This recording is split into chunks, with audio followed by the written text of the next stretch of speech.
दोस्तों आज के हम इस वीडियो में देखेंगे सिंधु नदी तंत्र के बारे में। आइए हम देखते हैं सिंधु नदी तंत्र के बारे में।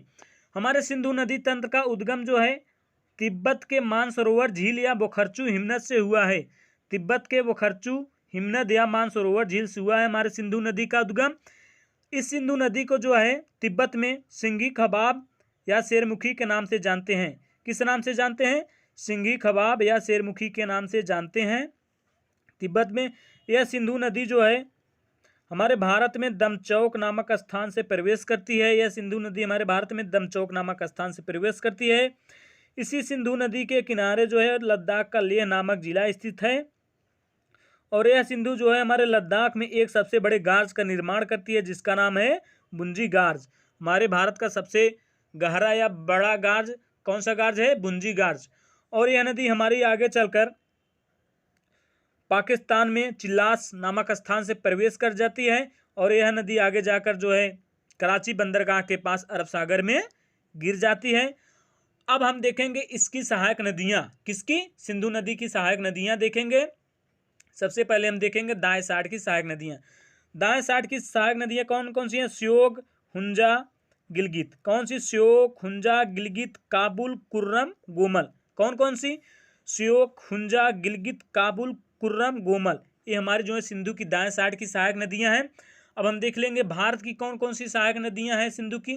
श्योक, हुंजा, गिलगित। श्योक, हुंजा, गिलगित ये तीन भारत की हैं। और पाकिस्तान की देख लेंगे कौन कौन सी सहायक नदियां हैं दाएं साइड की सिंधु की। काबुल, कुर्रम, गोमल। काबुल, कुर्रम, गोमल ये जो है पाकिस्तान की सहायक नदियां हैं सिंधु की दाएं साइड की। अब हम देखेंगे श्योक की कौन सी सहायक नदी है? नुब्रा। श्योक की कौन सी सहायक नदी है? नुब्रा। और आगे हम देखेंगे काबुल की सहायक नदी कौन कौन सी है? कुतार व स्वात। काबुल की कौन कौन सी सहायक नदी है? कुतार व स्वात। और हम देखेंगे कुर्रम की सहायक नदी। कुर्रम की सहायक नदी है तोची। कौन सी नदी है? तोची।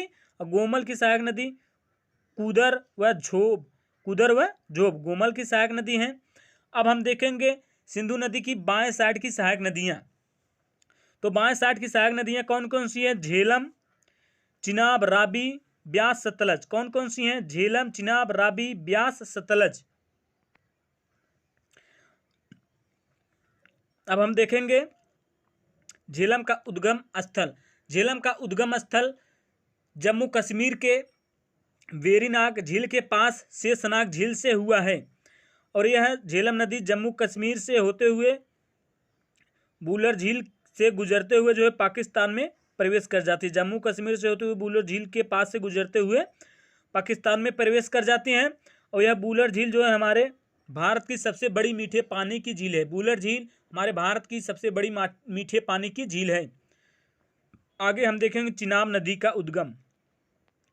चिनाब नदी का उद्गम जो है भंगा नदी हमारे हिमाचल प्रदेश के भंगा नदी व चंद्रा नदी के मिलने से चिनाब नदी का निर्माण होता है। भांगा नदी व चंद्रा नदी हमारे हिमाचल प्रदेश के तांडी नामक स्थान में मिलती हैं।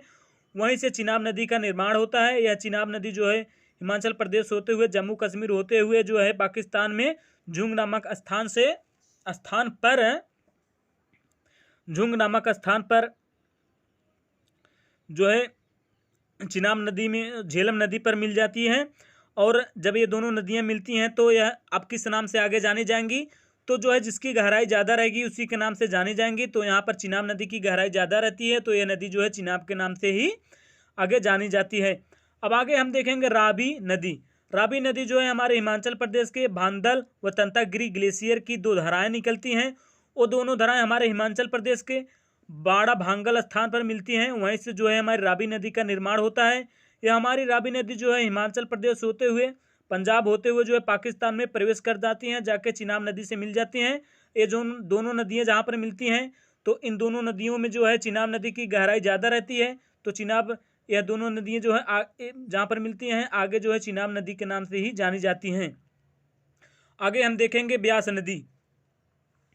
ब्यास नदी का हमारे उद्गम स्थल रोहतांग दर्रे के ब्यास कुंड नामक स्थान से होता है। कहाँ से होता है? रोहतांग दर्रे के ब्यास कुंड नामक स्थान से होता है। और ये हमारी ब्यास नदी जो है हिमाचल प्रदेश होते हुए पंजाब में जो है हरिके नामक स्थान पर मिल जाती हैं। और यहीं से जो है हमारे एक नहर का निर्माण होता है जिसका नाम है इंदिरा गांधी नहर। और इंदिरा गांधी नहर जो है राजस्थान के कुछ क्षेत्रों के लिए बहुत ही उपयोगी मानी जाती है सिंचाई के लिए। इंदिरा गांधी का निर्माण जो है 1969 में हुआ था। कब हुआ था? इंदिरा गांधी का निर्माण 1969 में हुआ था। अब आगे हम देखेंगे सतलज नदी। हमारे सतलज नदी का उद्गम स्थल मानसरोवर झील के पास राकस ताल से होता है।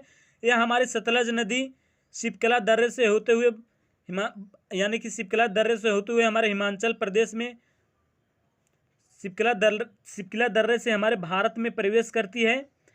यह हमारी सतलज नदी का उद्गम स्थल मानसरोवर झील के पास राकस ताल से होता है और यह हमारी सतलज नदी हमारे भारत में शिपकला दर्रे से प्रवेश करती है और हिमाचल प्रदेश होते हुए जो है, पंजाब होते हुए जो है, पाकिस्तान के बहावलपुर में चिनाब नदी से मिल जाती है। पाकिस्तान के बहावलपुर में जो है चिनाब नदी से मिल जाती है। जब दोनों नदी यहाँ पर मिलती हैं तो आगे किस नाम से जानी जाएंगी?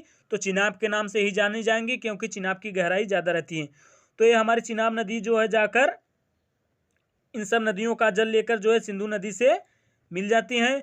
और यह सिंधु नदी में किस स्थान पर मिलती हैं? यह बहुत इंपॉर्टेंट है, यह पूछा जाता है। तो मिठान कोट के पास मिल जाती हैं। पाकिस्तान के मिठान कोट के पास मिल जाती है यह हमारी चिनाब नदी। और यह हमारी सिंधु नदी इन पांचों नदियों का जल लेकर जो है कराची बंदरगाह के पास जो है अरब सागर में जाकर गिर जाती हैं या मिल जाती हैं।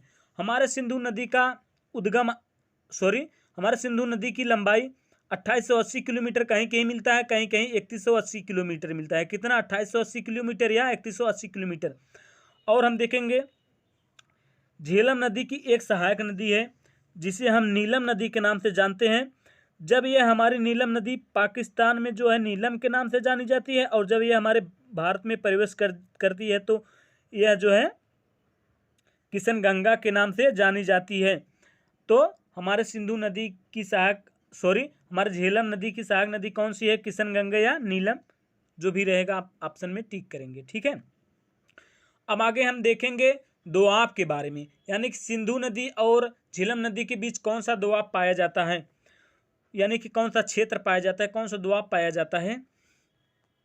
सिंधु और झेलम नदी के बीच में सिंधु सागर दोआब पाया जाता है। कौन सा दोआब? सिंधु और झेलम के बीच जो है सिंधु सागर दोआब पाया जाता है। अब हम देखेंगे झेलम और चिनाब के बीच कौन सा दोआब पाया जाता है? चाच दोआब। झेलम और चिनाब के बीच कौन सा दोआब? चाच दोआब। अब हम आगे देखेंगे चिनाब व रावी के बीच कौन सा दोआब पाया जाता है? रेचना दोआब। चिनाब व रावी के बीच कौन सा दोआब पाया जाता है? रेचना दोआब पाया जाता है। और रावी और ब्यास के बीच कौन सा दोआब पाया जाता है? बारी दोआब। रावी और ब्यास के बीच कौन सा दोआब पाया जाता है? बारी दोआब। अब हम देखेंगे ब्यास और सतलज के बीच कौन सा दोआब पाया जाता है? विस्त दोआब पाया जाता है। ब्यास और सतलज के बीच कौन सा दोआब पाया जाता है? बिस्त दोआब। ब्यास और सतलज के बीच कौन सा दोआब पाया जाता है? बिस्त दोआब। और दोस्तों पाकिस्तान की राष्ट्रीय नदी जो है इस सिंधु नदी को कहा जाता है। पाकिस्तान की राष्ट्रीय नदी कौन सी है? सिंधु नदी। ठीक है। पाकिस्तान की राष्ट्रीय नदी कौन सी है? सिंधु नदी। दोस्तों यदि हमारी वीडियो अच्छी लगी हो तो प्लीज़ हमारे चैनल को सब्सक्राइब करें, लाइक करें। थैंक यू, धन्यवाद।